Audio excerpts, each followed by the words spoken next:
بشارت صاحب، یہ جو غزوہ خندق کا ایک تو فوری انجام ہوا، قرآن کریم نے بتایا کہ اللہ تعالیٰ نے کیسے نصرت فرمائی، آپ تھوڑا سا اس پر بھی روشنی ڈالیے گا، اور پھر ایک دور رس نتائج ہمیں نظر آتے ہیں بالکل رجحان ساز، تاریخ ساز، ارشاد فرمائی۔ آقا کریم صلی اللہ علیہ وآلہ وسلم نے صحابہ کرام کو یہاں نصیحت فرمائی تھی جو بخاری شریف میں لفظ ہے۔ نبی علیہ السلام نے ارشاد فرمایا کہ جنگ کی تمنا نہ کرو،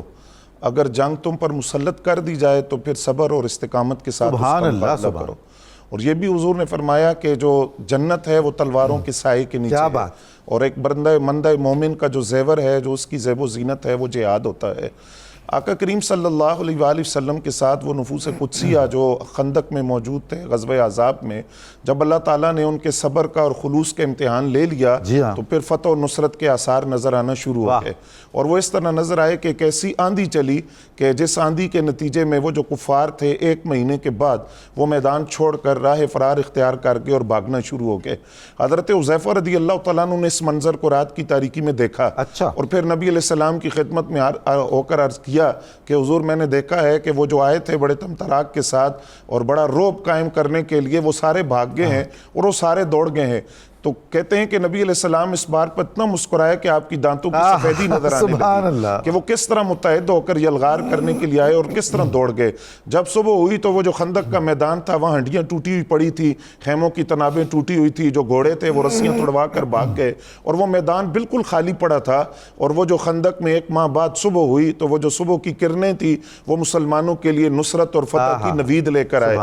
اس میں جو آندھی چلی، اس پر امام ابن کثیر لکھتے ہیں کہ اگر اللہ کریم نے وَمَا كَانَ اللَّهُ لِيُعَذِّبَهُمْ وَأَنْتَ فِيهِمْ کا وعدہ نہ ہوتا تو اس میں کوئی کافر بچ کر نہ جاتا۔ وہ آندھی ایک ایک کافر کو وہاں تباہ و برباد کر دیتی۔ جب وہ کافر اس خندق کے میدان کو خالی کر کے چلے گئے تو آقا کریم صلی اللہ علیہ وسلم نے صحابہ کرام سے فرمایا الآن نغزوہم ولا یغزوننا ونحن نسیر الیہم، اب ہم ان پر حملہ کیا کریں گے، یہ کبھی ہم پر حملہ نہیں کریں گے، ہم ان کی طرف جائیں گے، یہ ابھی کبھی ہماری طرف نہیں آئیں گے۔ فتح مکہ تک دیکھا گیا کہ اس دوران کبھی بھی کفار نے کبھی یہ جرأت نہیں کی کہ وہ مسلمانوں پر حملہ کریں۔ پھر جو اس کی فتح تھی یہ کس قدر اہم تھی کہ نبی علیہ السلام نے اکثر مواقع پر خندق کی جو فتح ہے اس کو یاد کیا۔ مثلا آپ اکثر یہ لفظ فرماتے لا الہ الا اللہ وحدہ اعز جندہ ونصر عبدہ وہزم الاحزاب وحدہ، کہ اللہ کے سوا کوئی معبود نہیں ہے اور اس نے ہمارے لشکر کو عزت بخشی، ہمارے بندوں کی مدد فرمائی، اور اس نے ہمارے احزاب کے مقابلے میں اللہ کریم نے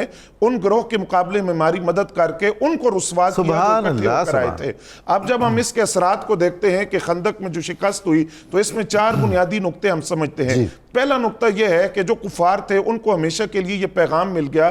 کبھی دوبارہ وہ ایسی قوت جمع نہیں کر سکیں گے، اور وہ پیغام بھی ملا کہ وہ افرادی قوت کو جمع کر کے اور مادی وسائل کو جمع کر کے متحد ہو کر یلغار کریں، ریاست مدینہ کا وہ کچھ نہیں بگاڑ سکتے۔ اس کے بعد انہوں نے کبھی حملے کی جرأت نہیں کی۔ دوسرا پوائنٹ یہ تھا کہ یہود جن کو ایک بالادستی تھی، تجارتی منڈیوں کے اندر بھی ان کا ایک اقتدار والی حیثیت تھی، احساس برتری کا عذاب بھی تھا، بالکل زرعی زمینیں تھی، باغات ان کے پاس تھے، اور اس بنیاد پر کوئی ان کی طرف دیکھتا نہیں تھا۔ میثاق مدینہ بھی موجود تھا۔ اب جب انہوں نے عہد شکنی کی اور ابتدا انہوں نے کی، وعدہ انہوں نے توڑا اور وعدے کی خلاف ورزی کی، تو مسلمانوں کے لیے ان یہودی جو ایک سازشی قوم ہے اس سے نپٹنا آسان ہو گیا کہ انہوں نے خود وعدے کی خلاف ورزی کی۔ اور اس کا تیسرا جو ایک بنیادی نقطہ تھا وہ یہ تھا کہ خندق کے اندر جو معجزات کا ظہور ہوا، وہ چٹان کا ٹوٹنا اور پھر کھانے کی جو قلت تھی وہ کثرت میں بدل گئی۔ ان معجزات کے ذریعے وہ لوگ جو جہالت میں تھے یا جن کی آنکھوں پر تعصب کی پٹی بندھی ہوئی تھی اور جو اسلام کی طرف نہیں آ رہے تھے،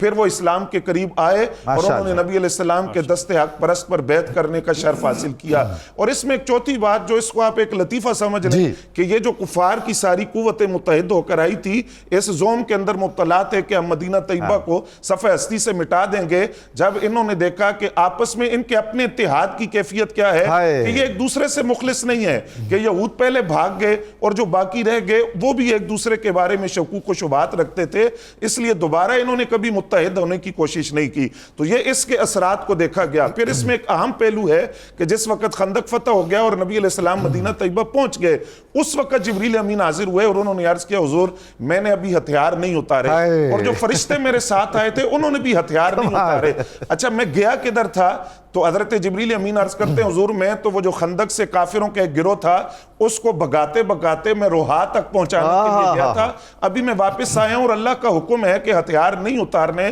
بنو قریظہ جنہوں نے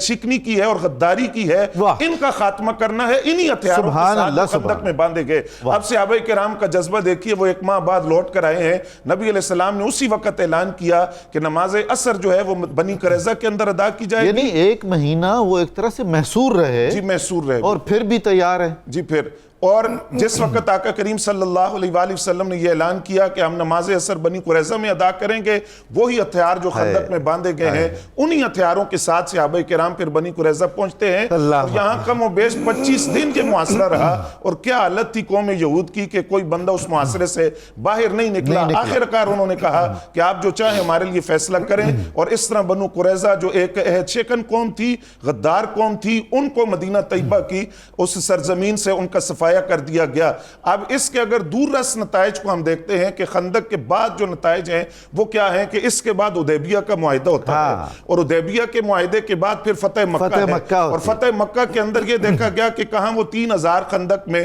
کافروں کی یلغار روکنے کے لیے موجود ہیں، اور کہاں وہ 10,000 کا لشکر جرار موجود ہے، اور آقا کریم صلی اللہ علیہ وآلہ وسلم چھڑی کا اشارہ جدھر فرماتے ہیں وہ بت منہ کے بل گرتے ہیں، اور زبان پر آقا کریم صلی اللہ علیہ وسلم کے قرآن کی وہ صورت ہے اذا جاء نصر اللہ والفتح ورأیت الناس يدخلون فی دین اللہ افواجا فسبح بحمد ربک واستغفرہ انہ کان توابا۔ تو یہ خندق کا نتیجہ، اس کا دور رس نتیجہ ہے۔ پھر دعوت تبلیغ اسلام کے دروازے کھلتے ہیں، سفیرانہ اسلام مختلف ریاستوں میں پہنچتے ہیں، اسلام کا بول بالا ہوتا ہے، اور ایک پیغام تمام کائنات میں جاتا ہے کہ اسلام کی فطرت کے اندر اللہ نے ایسی لچک رکھی ہے، اس کو جتنا دبانے کی کوشش کرو گے یہ اتنا ابھر کر سامنے۔ سبحان اللہ، سبحان اللہ۔